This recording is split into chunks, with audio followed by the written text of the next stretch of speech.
भगवान कृष्ण ने 3 मार्ग बताए आत्म साक्षात्कार को उपलब्ध करने की।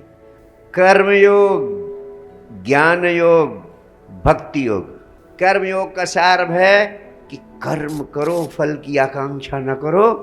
अगर इस तरह पूरा जीवन तुम्हारा इस प्रकार के कर्मों से पूर्ण हो जाए कि कर्म कर रहे हो लेकिन फल की आकांक्षा नहीं कर रहे हो, वो आपने अस्तित्व पर छोड़ दिया क्योंकि फल पर आपका अधिकार नहीं है।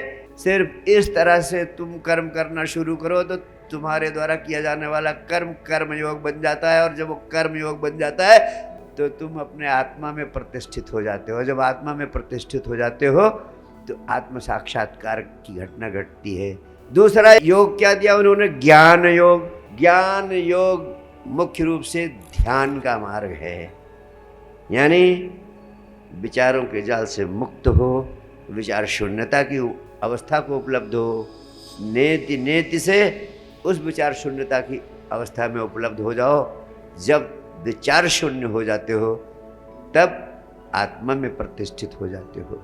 और तीसरा योग उन्होंने दिया भक्ति योग, जो इस तरह कर्म योग नहीं कर सकते हैं या जो ध्यान से विचार शून्यता में नहीं जा सकते हैं, उनके लिए उन्होंने तीसरा मार्ग दिया कि तुम मान लो कि सब कुछ परमात्मा कर रहा है और परमात्मा के प्रति धीरे धीरे धीरे धीरे उसकी पूजा करो, अर्चना करो, समर्पण साधो।